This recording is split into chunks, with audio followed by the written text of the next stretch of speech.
د خان بچی او نوکري دا خو امکان نه لري، نه زما او ستا یاري دا خو امکان نه لري.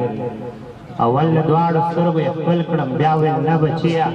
ته بېلتون مسافري دا خو امکان نه لري. دا خو زما د مینې درد دی چې شعرونه لیکي، ګنې صمیم او شاعري دا خو امکان نه لري. سلامونه او نیکې هیلې ټولو راغلو استادانو، همزولو، مشرانو، کشرانو ته. نو د وطن نه غږ مې راکښلې دا وایي د ادم زمن وای زما د هوا زمن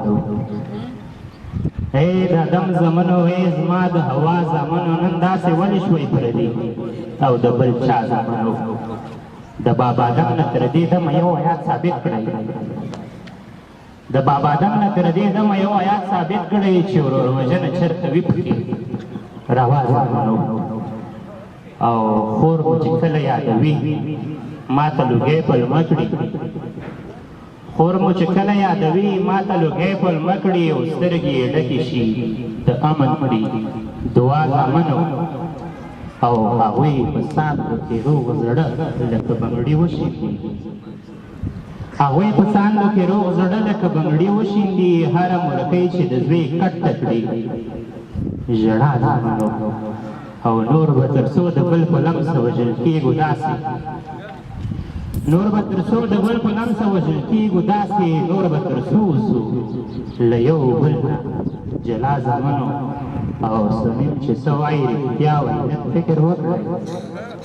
صمیم چې څه وایي رښتیا وایي لږ فکر وکړئ، که نه ورک کېږئ تباه کېږئ ای زما زامنو. د توجه نه مو ډېره مننه، کور مو ده. ډېره مننه صمیم صاحب. لا منکر نه یم خو تر خولې را رسېدلی یم، لا منکر نه یم خو تر خولې را رسېدلی یم، جنګه تر دغې زمانې را رسېدلی یم. زما د ملک دا نوی نسل خندا نه پېژني، زما د ملک دا نوی نسل خندا نه پېژني، جنګه تر دغې حادثې را رسېدلی یم. اوس د 5 وخته لمانځه سره کوم شپږ جنازې، اوس د 5 وخته لمانځه سره کړم شپږ جنازې، اوس د ځان تر جنازې را رسېدلی یم، اوس د ځان تر جنازې را رسېدلی